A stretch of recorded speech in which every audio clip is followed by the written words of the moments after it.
Welcome! Today we're going to learn to play Heat Waves by Glass Animals on the acoustic guitar. This tutorial is going to be useful for anyone who wants to learn to play this song at pretty much any difficulty level. If you work your way through the entire thing, you'll be able to play my full arrangement of the song.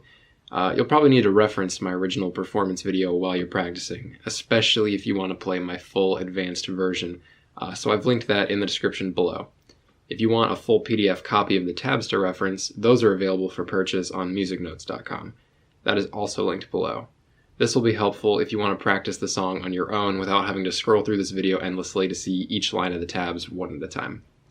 So first I'm going to show you the tuning and the capo placement, I'll go over the chords, then I'll walk you through my entire arrangement of the song, and finally I'll show you how to incorporate percussion into the song the way that I do, like this. And also, this video is going to be split up into chapters so you can jump around easily to any section. So first, the tuning and capo placement. You'll see that the capo is on fret 4, and I tuned it to drop D, which means that I just took the low E string, tuned it down to a D note. All relative to the capo, of course.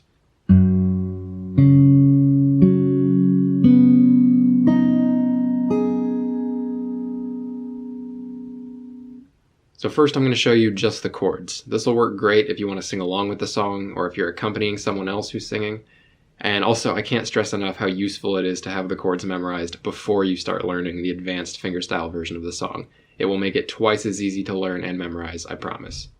So this song has one main chord progression that carries through nearly the entire song. Here it is.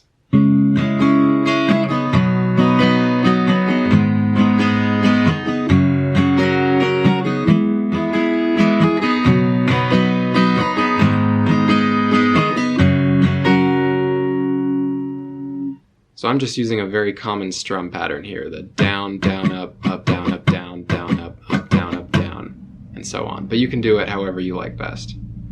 Now these are all pretty basic chords that you should recognize. However, due to the low E string being tuned down to drop D, you'll notice that I play the G, E minor, and D chords a bit differently. So the G chord, the root note, is on the 5th fret instead of the 3rd fret.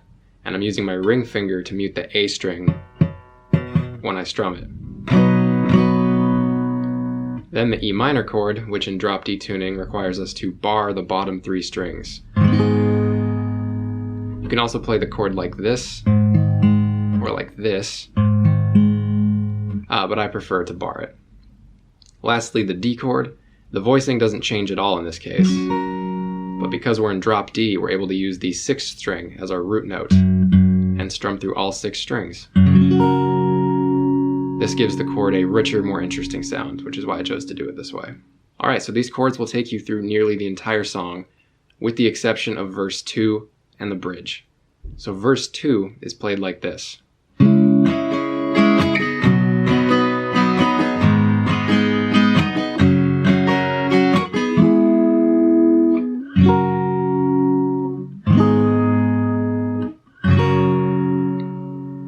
Note how I only strum those last 4 chords one time each. Then there's the bridge, which goes like this.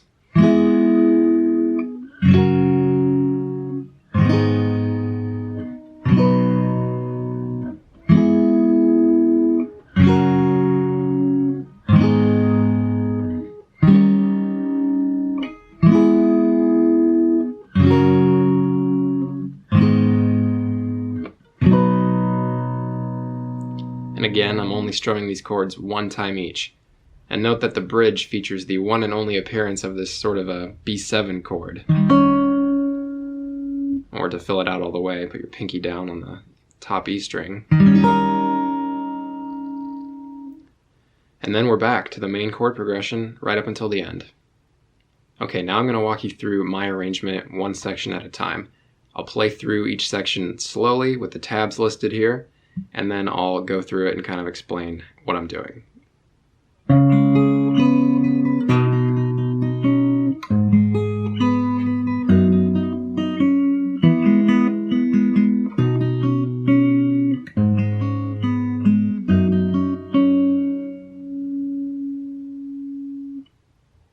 Alright, so that was my intro to the song. By the way, don't be distracted by the fact that my clothes just magically changed. Sorry about the continuity errors, but I filmed this video across 2 days, and that's just gonna be how it is for the whole rest of the video.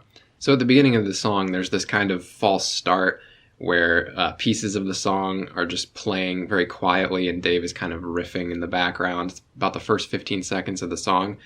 I wanted to kind of incorporate that, but I chose to do it by adapting the acoustic version of the song that Dave has performed. I think I saw it on a late night talk show, something like that. So I wanted to capture his acoustic live performance a little bit here. And you'll notice these are the same chords from the main progression I showed you.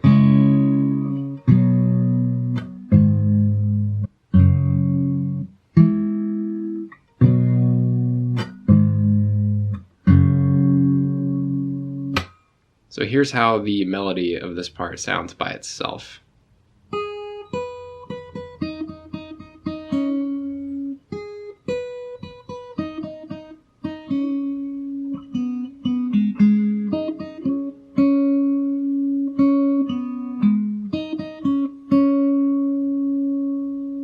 And then I kind of hold it and then slap my thumb down on the strings to kind of announce the true beginning of the song.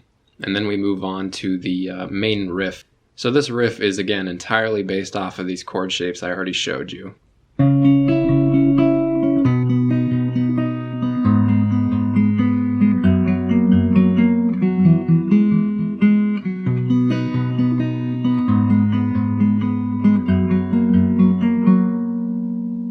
So at this part here,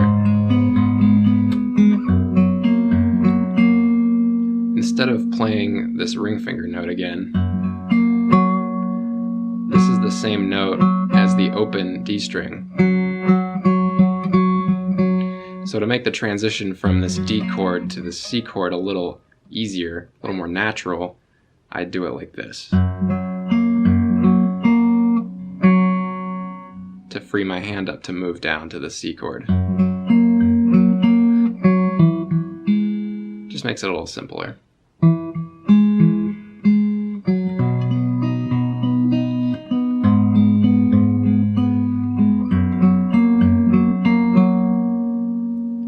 So I play that once through, and then we move on to this pitch shifted vocals section.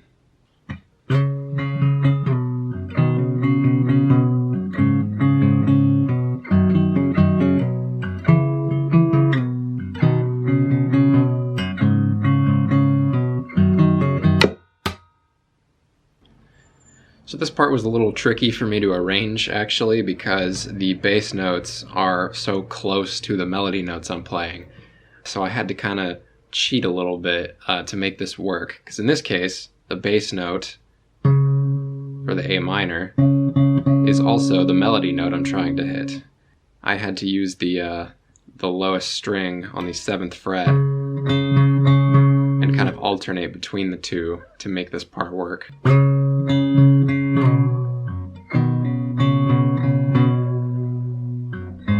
So everything I'm playing here, this entire line, is all on these bottom 2 strings. And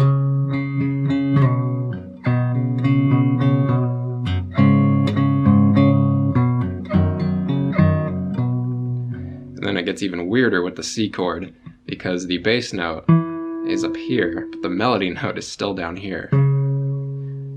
So this pattern of is actually reversed here.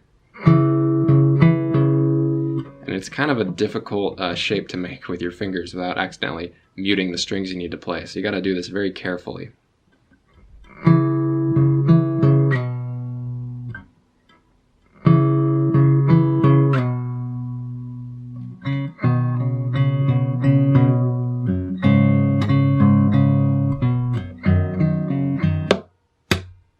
And then it ends with this little bit of percussion, which I'll just show you because this isn't very difficult percussion. It's not happening while you're playing other notes, so I'm going to just show you that here.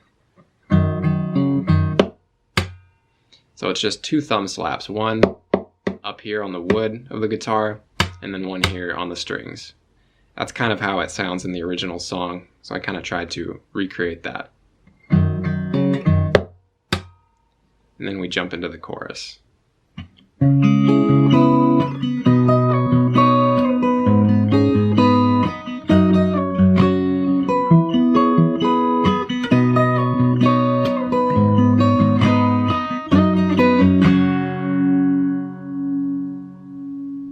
Now the chorus is probably the most intricate piece of the song that I arranged. It plays a grand total of 5 times in the song, I believe, so I wanted to make sure that it stood out and had a lot of little fun details. So for example, with the melody as it starts here,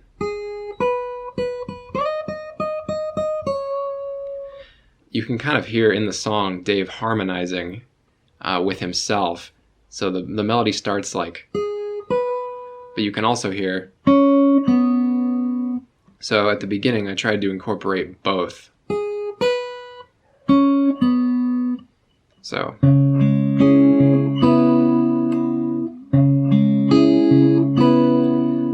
to pull that off, I have to lift my ring finger right there.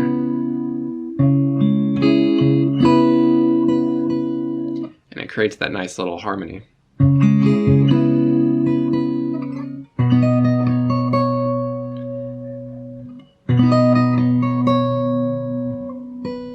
Then we do the G chord up here. Pivot from your middle finger, slide down. And then we do the same thing with the 2 versions of the melody, but now with the E minor chord where we're barring the bottom 3 strings. I use my middle finger, lift the middle finger up again,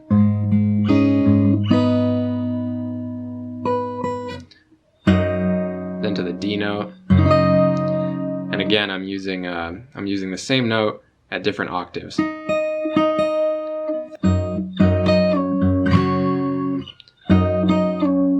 I think that just fills out the sound a little bit, makes it sound kind of cool. So I play all 3 of these top strings and slide it down, and then fill this D chord back in with my middle finger. And I strum that last bit of it. And finish off with my middle finger on the 3rd fret. Which primes us to jump into our C chord, which I did in a really strange way, but it worked for me. Keeping your middle finger here, put my first finger, A string, 3rd fret, and then ring finger and pinky come up here. So this is a bit of a strange stretch, but with a little practice you can get it.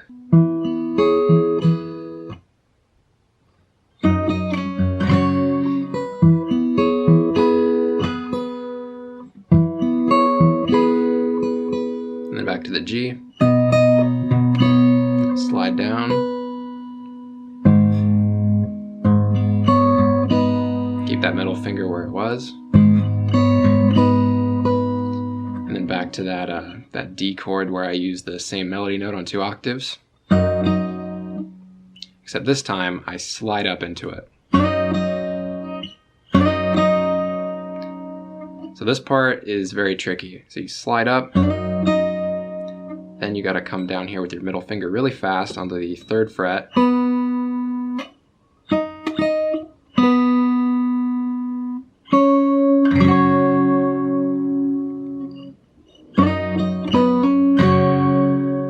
So I hammer this back on from here. So from here, I hammer down my first finger and pinky, and then put my middle finger back down to finish the D chord.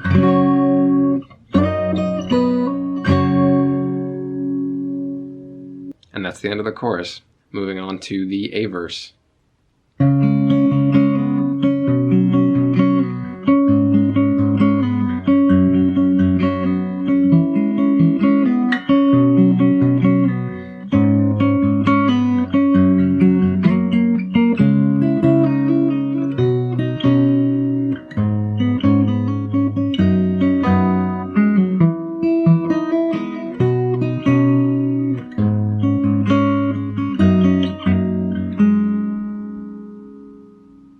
Now, I don't have a lot of notes to give you for the A verse.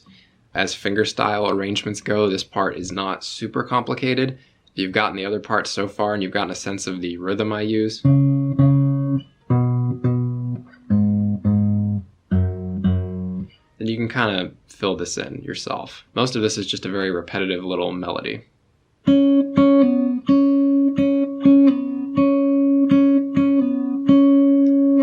And you're just kind of filling in the chords around it. When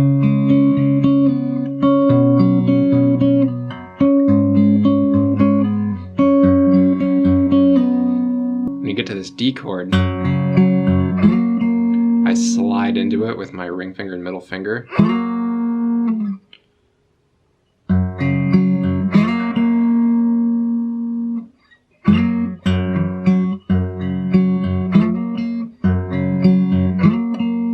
And then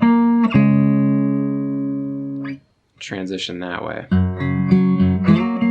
with my ring finger to my middle finger, which puts me back into position for this A minor.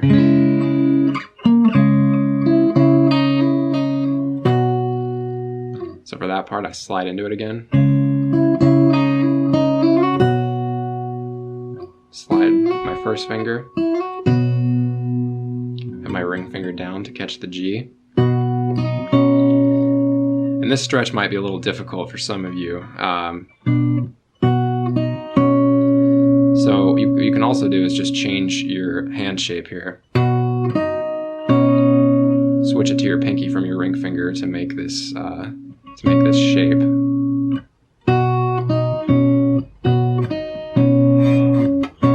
It's entirely up to you.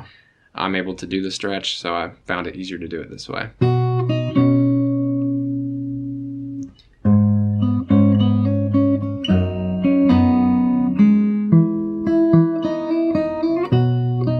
Do it again. And then here I do another little slide from the 5th fret to the 4th fret on the D string.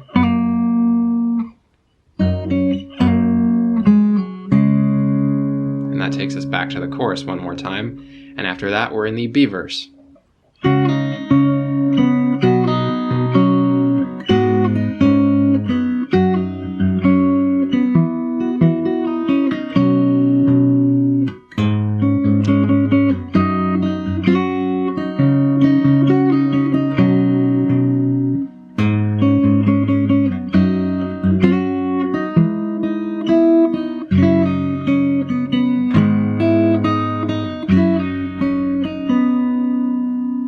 Now the B verse is basically just a little different from the A verse, a little harder maybe.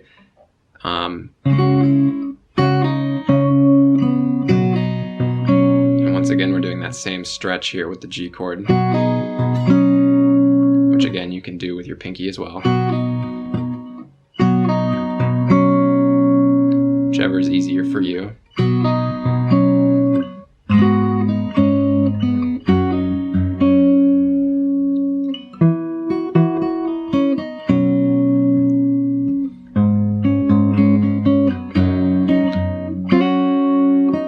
Slide again on this D chord. And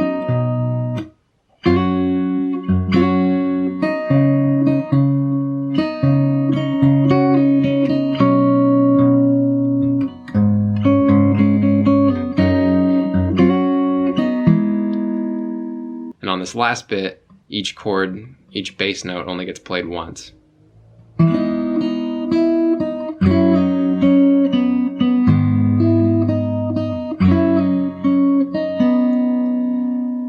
So in these verses, usually when I do the E minor chord, I've chosen not to bar it. Whatever is easier for you in each given situation, but sometimes I find it easier to play like this with my first finger on the E string, second finger on the D string, third finger on the G string, 2nd fret. Sometimes it's easier to bar. It just depends on the situation. Here, I'm doing a bar with my middle finger. Now this is definitely not easy to be able to bar the bottom 3 strings with your middle finger and keep using your first finger and pinky to hit the melody notes. but for me that was the best way I found to achieve this part.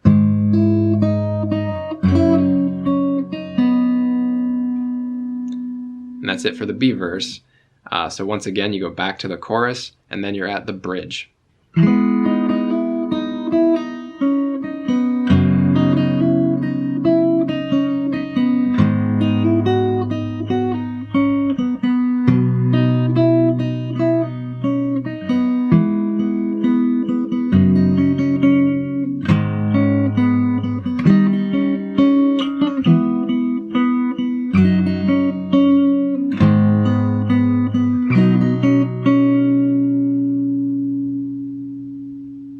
So for the bridge, this is very similar to the end of the B verse. You only hit each chord one time.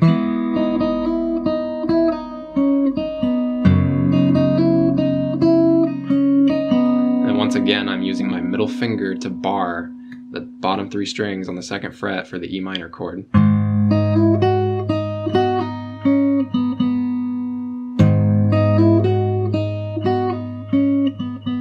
Not easy, but you can get it with practice. And a little further ahead, you get to this part with the B7 chord. And this is like I said before, this is the only time that chord shows up. So you start with just your 2nd and 1st finger in place, and then put your ring finger down. And then this is a little bit of this next part is a pull off.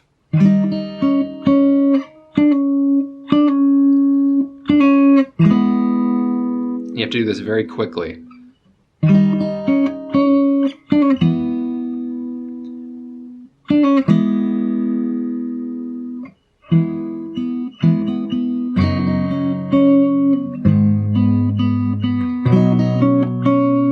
You get to the end of the bridge, and you hold it. So the bridge leads you back into the chorus, which I already showed you. But this time it plays twice, and for the second run through, I played it differently. I played it a little lower in a more simple way that's based much more clearly on these chords I showed you.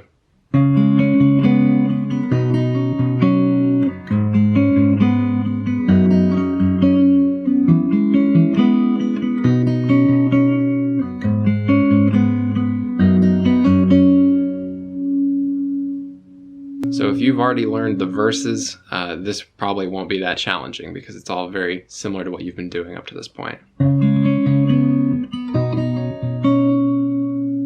So I don't have much to say about this part. After this bit of the chorus, we get into the outro where you're going to play that pitch shifted vocal section again.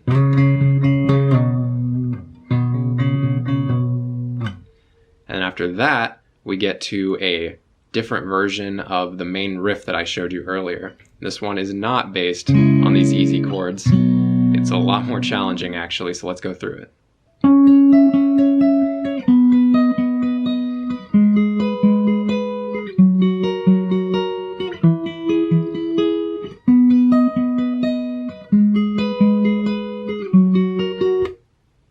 So this is going to involve you starting way up here, 1st finger on the 7th fret, D string,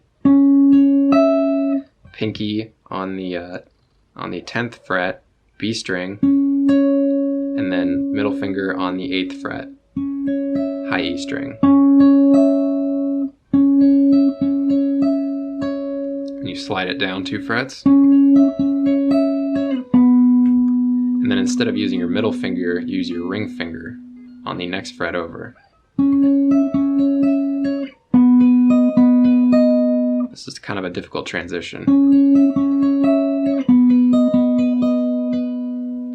Then you jump down to the 7th fret, A string, slide down 2 frets again, ring finger and pinky here on the 7th fret. Then you just slide that down again, 2 more frets. Same fingering. Back up to this G positioning. Back to this one.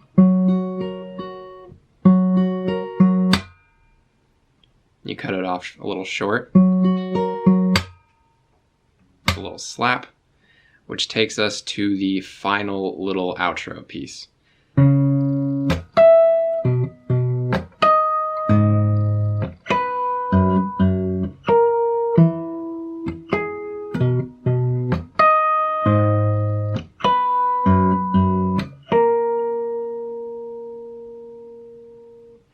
This was also kind of like my very beginning intro section. It's not 100% necessary to finish out the song. A lot of people might not even remember it's there, but I was trying to do a complete arrangement of this entire song from top to bottom, so I added it in, and what do you know, it's one of the hardest parts in the entire song to play. So this one employs harmonics, this last piece. So to play these harmonics, you take a note, and we'll start with the first note here with your first finger on the B string, first fret.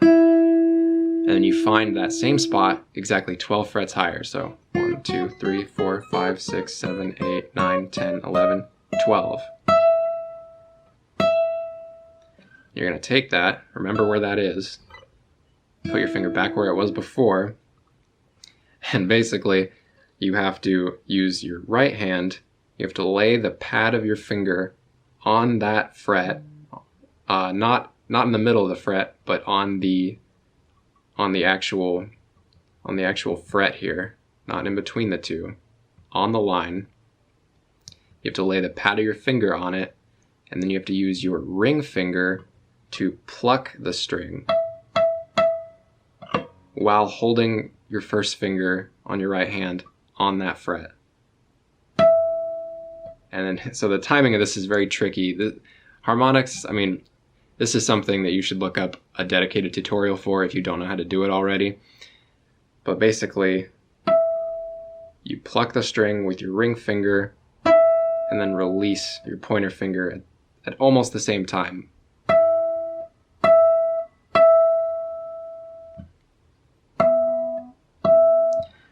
So to do all of this at the same time that you're playing the bass notes and using percussion, not the most simple thing in the world. This, for a lot of you, this might be the hardest part of the entire song. I wouldn't be surprised.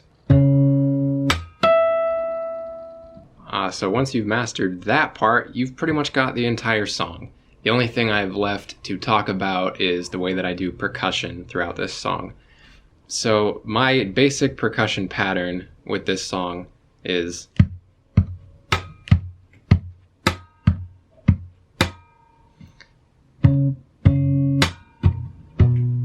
so I do a wrist thump twice, and then a slap.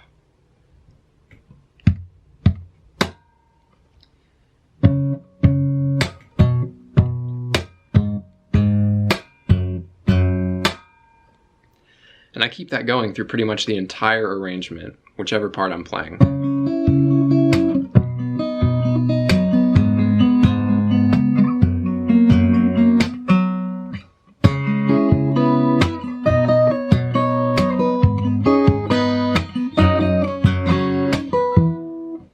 And so on.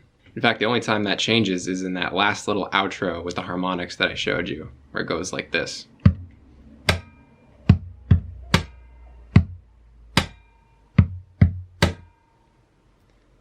Almost sounds a little bit like We Will Rock You.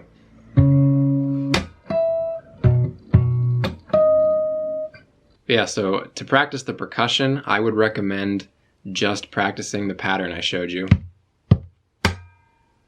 on its own, and then I would add in the bass notes, just the bass notes from the main chord progression to practice.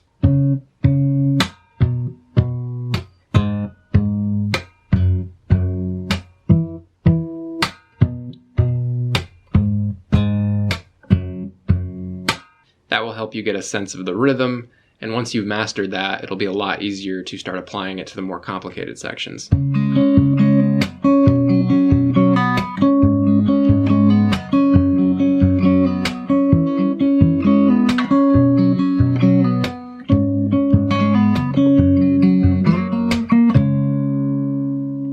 Alright, and I think that's about everything. If you have any other questions about how I play this song, leave me a comment. Let me know how I did. This is my first tutorial. I hope I explained it well enough. If you have any tips or advice for how I can improve my teaching style or my presentation, please do let me know. I'd appreciate it. If I want to make more of these, I want to make sure I'm doing them as well as I possibly can. So thanks for watching, and I'll see you in the next one.